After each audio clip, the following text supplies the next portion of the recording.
எல்லாரும் நமஸ்காரம். இன்னைக்கு திருக்கோளூர் பெண் பிள்ளை ரகசியம் 21வது அவளோட வசனத்தை பார்ப்போம். 21வது அவளுடைய வசனம் என்னன்றது. இது 81 வசனம் இருக்கு இல்லையா? 20 முதலே சொல்லியிருக்கேன். 20 வந்துட்டு இப்போ 21வது வசனம். தேவு மற்ற அறியேனோ மதுரகவியை போலே. இது 21வது வசனம். தேவு மற்ற அறியேனோ மதுரகவியை போலே. இது என்னன்னா மதுரகவி ஆழ்வாரை பற்றின விஷயம். மதுரகவி ஆழ்வாரோட விஷயம் அவளுக்கு தெரிஞ்சுக்கு, திருக்கோளூர் பெண் பிள்ளைக்கு தெரிஞ்சுக்கு. மதுரகவி ஆழ்வார் யாருன்னா, மதுரகவி ஆழ்வார் ஒரு பிராமண குலத்தில் பிறந்தவர். திருக்கோளூர்ன்ற ஊர்ல இருக்கவர். திருக்கோளூர்ன்றது ஆழ்வார் திருநெறிக்கு பக்கத்துல கூப்பிடு தூரம்னுவா. திருக்கோளூர் பிள்ளை ஊர் எங்க இருக்குன்னா ஆழ்வார் திருநெறிலேருந்து கூப்பிடு தூரம். அந்த காலத்துல இந்த மாதிரி கார் வண்டி இந்த மாதிரி சத்தங்கள்லாம் இருக்காது, ஒன்றும் இருக்காது, நிசப்தமா இருக்கும். 2 கிலோமீட்டர் வரைக்கும் ஒருத்தர் கூப்பிடுறது காதல கேட்கும். அந்த மாதிரி இருந்தது. அங்கேருந்து 1.5 கிலோமீட்டர்ல இருக்கு இந்த திருக்கோளூர். ஆழ்வார் திருநெறிலேருந்து 1.5 கிலோமீட்டர் இருக்கு. நானும் ரங்கநாதரும் போயிருக்கோம். அங்கே ஒருத்தர் என்ன இந்த கோயிலோட விசேஷம் என்னன்னு கேட்டால், அப்போ நான் இந்த திருக்கோளூர் பெண் பிள்ளை ரகசியத்தையே சொன்னேன். அவளுக்கு ஒருத்தருக்கு சொன்னேன், எங்களுக்கு நேரம் இல்லை, ரொம்ப நேரம் நிற்க முடியல, அதனால சுருக்கமாக அவளுக்கு சொல்லிட்டு வந்தேன். ஒரு யாத்திரை வந்திருந்தவா கேட்டா, இது என்ன இதில் எழுதியிருக்கேன்னு கேட்டால், அதை கேட்டு அப்புறம் சொன்னேன். அவள் இது மாதிரி என்ன எப்படி இருந்தா என்ன வந்தான்றதெல்லாம். சரி, அது போட்டோம். இப்போ திருக்கோளூர் பெண் பிள்ளை ரகசியத்தில் மதுரகவி ஆழ்வார் அவர் அந்த திருக்கோளூர் ஊரை சேர்ந்தவர்.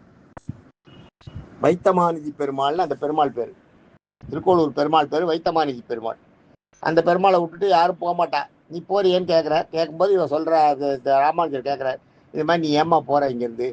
இதை முதல்ல சொன்னேன், இருந்தாலும் ஒரு ஞாபகத்துக்காக சொல்கிறேன். நீ ஏமா இந்த இடத்த விட்டு போற, இந்த ஊரை விட்டு போறேன்னு சொல்லுவான். எனக்கு ஒன்றுமே தெரியாது. நான் ஏன் போறேன்னா, நான் அவளை மாதிரிலாம் நான் இருந்தேனா? அவளை மாதிரிலாம் நான் இல்லை, நான் சாதாரண பெண், அதனால நான் போறேன்றதை சொல்லுவா. ஒன்றுன்னா சொல்லிட்டு வந்துப்பா. இது வரைக்கும் 20 வசனங்கள் சொல்லிட்டா. இப்போ 21வது வசனம். இது மாதிரி 81 வசனம் ராமானுஜருக்கு சொல்றா. தேவமற்ற அறியேனோ மதுரகவியை போலன்னு சொல்றார்.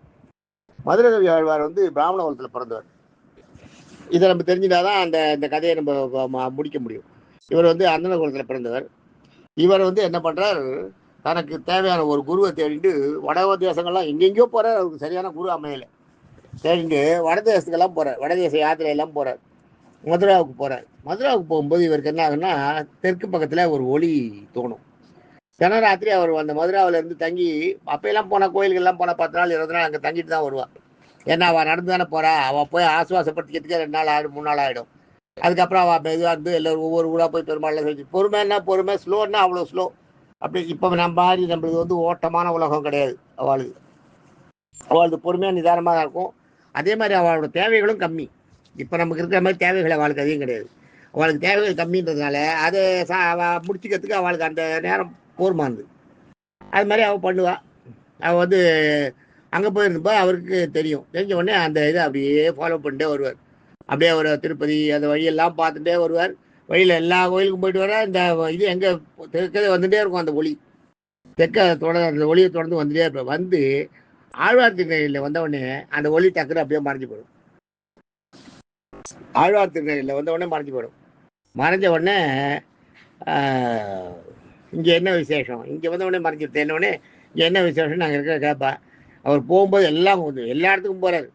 இவர் இங்கேருந்து போகும்போது நேராக ஆழ்வார் திருநெறிக்கு போயிடல.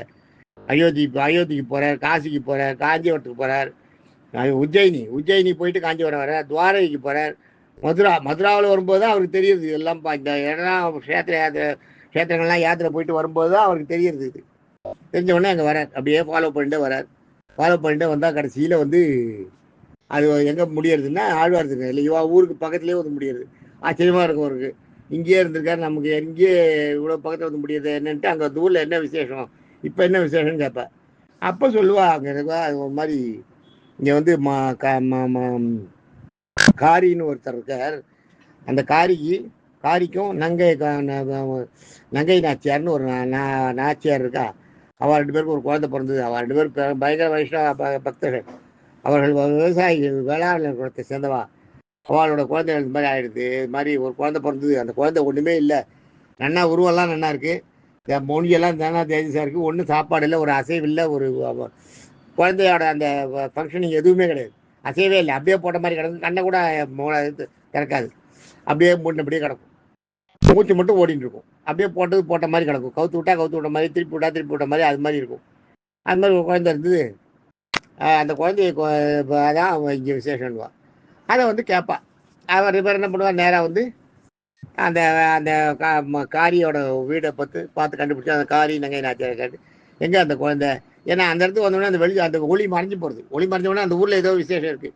சரி இதுவாக இருக்கும்போது அவருக்கு சந்தேகம், அதை பார்க்கலான்ட்டு பார்க்குறேன். போய் பார்க்கணுன்னு கேட்குறேன். கேட்கும்போது நாங்கள் இப்போ தான் அதை வந்து அந்த குழந்தைய வீட்டில் வச்சுக்க முடியல எங்களால். ஒன்றுமே இல்லாத உருவமே இல்லாமல் இருக்குது. அந்த காலத்தில் என்னென்னா தன்னால் பராமரிக்க முடியலன்னு யாராவது இருந்தால் கொண்டு போய் கோயில்களில் விட்டுவா. அதே மாதிரி வயசானவா இருந்தான்னா வயசானவாளை வந்து பானைக்குள்ளே, பெரிய பானைக்குள்ளே வச்சு அந்த பானையை கொண்டு போய் புதைச்சிட்டு வந்துடுவா. கிராமங்களில் கொண்டு போய் நோண்டி அவளுக்கு தேவையான சாப்பாடு எல்லாம் உள்ளே வச்சுட்டு மேலே மூடிட்டு மண்ணை போட்டு மூடி வச்சுட்டு வந்துடுவாள். அவள் முடிஞ்ச வரைக்கும் சாப்பிட்டு கொஞ்ச நாள் இருந்துட்டு உள்ளே இருந்துட்டு செத்து போயிடுவாள் அவள். அது வந்து அந்த முதியோர் தாயின்னு பேர். அதுக்கு அந்த முதியோர் தாயில வச்சு அது மாதிரி பண்ணுறது அந்த காலத்து வழக்கம். அது அதே மாதிரி குழந்தைகள் தன்னால் என்ன பண்ணுறதுன்னு புரியாமல் இருக்கிற குழந்தைங்களாம் கொண்டு போய் கோவிலில் விட்டு வந்துடுவாள். கட்டுக்கு அடங்காத பிள்ளைகள் இருக்குல்ல, குழந்தைகள் அது மாதிரி இருந்ததுன்னா அதை கொண்டு போய் கோயிலுக்கு வந்துருச்சு விட்டு வந்துடுவாள். அது மாதிரி கொண்டு போய் இந்த குழந்தைய என்ன பண்ணுறதுன்னு தெரியாத கோயிலில் கொண்டு போய் வச்சுட்டு தெய்வமே நீ தான் வழி பண்ணணும் அப்படின்னு ஆழ்வார்த்தினரில் கோயிலில் கொண்டு போய் வச்சுட்டு போயிட்டார். கோயிலில் கொண்டு போய் வச்சுட்ட உடனே கோயிலில் வச்சுட்டு வந்துடுறா. அந்த புளிய மரத்துக்கு கீழே தான் அந்த குழந்தைய நேற்றுக்கு தான் வச்சுட்டு வந்துட்டோம், பெருமாளுக்கு அந்த தத்து கொடுத்துட்டோம் அந்த பிள்ளைய, அது வந்து அங்கே இருக்குது அப்படிங்கிற. குழந்தை இவர் எங்கே இருக்குது பார்க்கலாம் வாங்கன்னு அவளை கூப்பிட்டு போய் பார்த்தா புளிய மரத்துக்கு பொந்தில் அந்த குழந்தை இருக்கும். அந்த குழந்தை இருக்கும். இவர் கண்ணுக்கு மட்டும் அந்த குழந்தைய சுற்றி வட்டமாக ஒளியாக தேஜஸாக தெரியும். எப்போ அங்கே ஒளி தெரிஞ்சுது அவர் முதலாளத்தை பார்த்தப்ப அதே ஒளி இங்கே தெரியும். இங்கே தெரிஞ்ச உடனே அவருக்கு ஆஹா இதுதான் நம்மளுக்கு தெரிஞ்சுது, சரி இதுதான் நம்மளுக்கு, இவர் தான் நம்மளுக்கு இதுன்னொடனே அப்போ அவர் என்ன பண்ணுவார், பலவாறு அந்த குழந்தைய பார்த்துட்டு அந்த குழந்தைகிட்ட கேட்பார். முதல்ல இவர் இப்படியே அசையாமலே இருந்தால் 4-5 வயசு ஆகிடும். 4-5 வயசு வரைக்கும் அசையாமலே இருந்தால் அந்த குழந்தை என்ன ஆனால் இப்போ உயிர் இருக்கும், அதுக்கு சாப்பிட்டது அந்த இதெல்லாம் தெரியாது. அப்போ இவர் கேட்பார், மதுரை வாழ்வார் நம்மாழ்வாரை பார்த்து, சிற்றின் வயிற்றில் சிறியது பிறப்பின் எத்தை தின்று எங்கே கிடக்கும் அப்படின்னுவார். சிற்றின் வயிற்றில் சிறியது பிறப்பின் எத்தை தின்று எங்கே கிடக்கும். இந்த சின்ன வாளோட வயத்தில் இந்த மாதிரி ஒரு குழந்தை பிறந்ததுன்னா எதையுமே சாப்பிடாம இருக்கே, இது எதை சாப்பிட்டு எப்படி உயிர் வாழும், இது மாதிரி இருக்கலாமான்றது அந்த மீனிங்ல இவர் கேட்பார். அப்போதான் முதல்ல நம்மாழ்வார் வாயே திறப்பார். வாயை திறந்து பேசுவார். அது அத்தை தின்று அங்கேயே கிடக்கும்னுவார். எல்லாரும் இவா அந்த காரிமா நங்கை ராச்சியார் காரிமாரெல்லாம் காரியெல்லாம் அப்படியே அவர் மிரண்டு போயிடுவார். ஆகா குழந்தை பேசிடுது அப்படின்ட்டு. அது அத்தை தின்று அங்கேயே கிடக்கும்னா அந்த குழந்தைய வரவே மாட்டாது, வராது. என்ன பண்ணுறேன், இந்த குழந்தை என்ன பண்ணுறது கேட்டு அது அத்தை தின்று அங்கேயே கிடக்கும்னு சொல்கிறது பதில் சொல்லணும்னா எல்லாரும் ஆச்சரியப்பட்டு போகிறேன். மதுரகவி ஆழ்வாருக்கு மட்டும் அதனோட மீனிங் புரியுறது. அது என்ன, அதுக்கு என்ன அர்த்தம்னா இந்த குழந்தை எப்படி உயிர் வாழுன்றதை இவர் கேட்டதுக்கு அது அத்தை தின்று அங்கேயே கிடக்குன்னா ஞானிகளுக்கெல்லாம் என்னென்னா மூளையிலேருந்து மத நீர் மாதிரி நீர் ஒழுகுமா. அது எப்படி யானைக்கெல்லாம் மதம் பிடிச்சதா நீர் மண்டையிலேருந்து ஒழுகுன்னு தெரியுமா உங்களுக்கு? அது மாதிரி ஞானிகளுக்கு அந்த ஞானம் அதிகமாகிடுச்சுன்னா அவள் மண்டையிலேருந்தே நீர் ஒழுகுமா. அதை அவள் அப்படியே சாப்பிட்டு பாடம். அந்த நீர் ஒழுகி அதுவே ஆகாரம் ஆகிடுமா. வெளியிலேயே தெரியாதான், வெளியில் வரவே வராதான், வெளியில் தெரியாதான், அதுவே ஆகாரம் ஆகிடும். அதுதான் இவர் சொல்கிறார். அது அத்தை தின்று அது அந்த அந்த ஜீவன் வந்து அதையே தின்னு தண்ணியே சாப்பிட்டுட்டு அங்கேயே கிடக்கும். அது அத்தை தின்று அங்கேயே கிடக்கும்னு சொல்லுவார். சொன்ன உடனே இவருக்கு பொறிஞ்சு போயிடுது. இந்த முதல் என்ன நீங்கள் சுஷினா ஏற்றுக்கணும்னு அவர் காலில் ஊற்றுடுவார். ஊற்றுனோடனே அதுலேருந்து நம்மாழ்வார் பேச ஆரம்பிச்சிடுவார். பேச ஆரம்பித்தோடனே நம்மாழ்வார் இது பண்ணுவார். நம்மாழ்வார் திருவாய்மொழி பூரா தொகுத்தது வந்து மதுரை வாழ்வார் தான். மதுரை அவர் சொல்ல இவர் எழுதுவார். அவ்வளோதான். நம்மாழ்வார் இருந்தது 32 வயசு தான். 32 வயசோட அவர் காலமே முடிஞ்சு போச்சு. 32 வயசு தான் இருந்தார். 32 வயசில் அவர் குழந்தையில் 4-5 வருஷம் பேசாமலே இருந்தார். பேச ஆரம்பிச்சப்பறம் ஒவ்வொரு பெருமாளும் ஜீவித வச்சு மனசில் நினச்சிட்டாங்கன்னா அந்த பெருமாள் அங்கே வந்துடுவாராம். வந்து அவருக்கு அங்கே காட்சி கொடுப்பாராம். காட்சி கொடுத்த உடனே அந்த பெருமாளை பற்றி ஒரு பாட்டு பாடுவாராம். மதுரை வியாழர் எழுதிப்பாராம். மதுரை வியாழர் எழுதிட்டாருன்னா அந்த மதுரை வியாழர் எழுதுறதோட அந்த அந்த இது போயிடும். அதுதான் இந்த திருவாய்மொழியில் அவர் சொல்லியிருக்கார். எல்லாரையும் திருவாய்மொழியில் வந்து நம்மளால் 1000 பாட்டு எழுதியிருக்காருன்னா எழுந்திருக்கவே இல்லை. அந்த இடத்த விட்டே எழுந்திருக்கல. குழந்தை பிறந்ததுலேருந்து அப்படியே கிடந்தது. அப்படியே கிடந்து மதுரை வந்து ஊசி போட்ட அப்புறம் தான் அது முடிச்சுட்டு பேச ஆரம்பிச்சுது. அது வேறு எழுந்து போகவே இல்லை. ஒரு கல்வி, ஒரு பள்ளிக்கூடம் எதுவுமே கிடையாது. ஆனால் பாட்டெல்லாம் மதுரை நீங்கள் நம்மாழ்வார் பாட்டெல்லாம் பார்த்தீங்கன்னா கோவில் திருவாய்மொழி நம்மாழ்வார் பாட்டெல்லாம் பார்த்தீங்கன்னா ஒரே நிரடலாக இருக்கும். ரொம்ப கஷ்டமானதாக இருக்கும். அதே மாதிரி வந்து எதிரி முனையெல்லாம் மாறாமல் இருக்கும். அதனால தான் அது வந்து திருவாய்மொழியை வந்து அந்த நம்மால் பிரபந்தத்தோட சாரம்னுவா. பிரபந்தத்தோட சாரம்ன்றது திருவாய்மொழியை சொல்லுவா. அது மாதிரி ஆண்டாளோட அந்த இதை சொல்லுவா, வேதத்தை வித்துன்னுவா, திருப்பாவை 30 பாட்டையும். இது வந்து பிரபந்த சாரம். இது பிரபந்தத்தோட சாரம் தான் நம்மாழ்வார் திருவாய்மொழி. அந்த அந்த மாதிரி அவர் எழுதுறார். அவர் எல்லாம் எழுதியிருக்கார். ஒரு 10 வயசு வரைக்கும் மதுரை வேளாளர் சிஷ்யனாக இருக்கார். அவர் மதுரை வேளாளர் தான் அவர் பாட்டையெல்லாம் எழுதினது. அவர் சொல்ல சொல்ல எழுதினது. மதுரை வேளாளர் வந்து அதுக்கப்புறம் அவர் காலத்துக்கு போன அப்புறம் கூட நிறைய போட்டிகளை எல்லாம் மதுரை வேளாளர் நம்மாழ்வார் பேரை சொல்லி நம்ம மதுரை வேளாளர் இருந்தார் ஒழிய மதுரை ஆழ்வாருக்கு வந்து தெய்வமே இவர் தான், நம்மாழ்வார் தான். வேற அவருக்கு தெய்வம்லாம் கிடையாது. அவருக்கு வந்து பெருமாளை சேவிக்கிறதுன்றதெல்லாம் கிடையாது. 11 பாட்டு மதுரை ஆழ்வார் பாடுவார். கண்ணினுட் சிறுத்தாம்புன்னு 11 பாட்டு. 10 பாட்டு திருப்பாணாழ்வார் பாடினார். இவர் 11 பாட்டு. இருக்கிறதுலே இவா 2 பேர் தான் கம்மி. அந்த இதில் 4000 தீபத்தில் இவா பாட்டுகள் தான் கம்மி. இவர் வந்து அந்த மாதிரி 11 பாட்டு எழுதுறார். கண்ணினுட் சிறுத்தாம்புன்னு 11 பாட்டு எழுதுறார். அதில் அந்த 11 பாட்டுலையுமே முக்கியமாக என்னென்னா பெருமாள் சம்பந்தமே கிடையாது. எல்லாமே இவர் தான். அந்த நம்மாழ்வாரை பற்றி தான் இருக்கும். அது மாதிரி அவருக்கு அவரை அவரை பாராட்டி தான் இருக்கும், அவரை பொழுது தான் இருக்கும் அந்த 11 பாட்டுமே. மதுரை ஆழ்வார் பெருமாளை பற்றியே பாடல 11 பாடல். அதுதான் சொல்றாதீங்க. இப்போ திருக்கோளூர் பெண் பிள்ளை சொல்றா பாருங்க, தேவு மற்றும் அறியேன், தேவு மற்றும் அறியேனும் எனக்கு தெய்வம்னு வேற யாருமே இல்லை அப்படின்னு நம்மாழ்வாரை சேவிச்சேன்னா, நான் மதுரை ஆழ்வாரை போல எதுவுமே கிடையாது, எனக்கு தெய்வம்லாம் வந்து நம்மாழ்வார் தான் அப்படின்னு அவரை நான் சேவிச்சுட்டு இருந்தேன்னா, அது மாதிரி நான் ஏதாவது பண்ணியிருக்கேன்னா என்ன? அது மாதிரிலாம் நான் பண்ணலையே. அதனால நான் இந்த ஊரை விட்டு போகிறதுக்கு தகுதியானவ தான் அப்படின்னு அவன் சொல்லுவாள். ஒரு பால் விற்கிறவ இடைப்பெண் வந்து அவளை இது சொல்லுவாள். கடைசியில் அவளை வந்து சிஷியன் ஆக்கிடுவார்.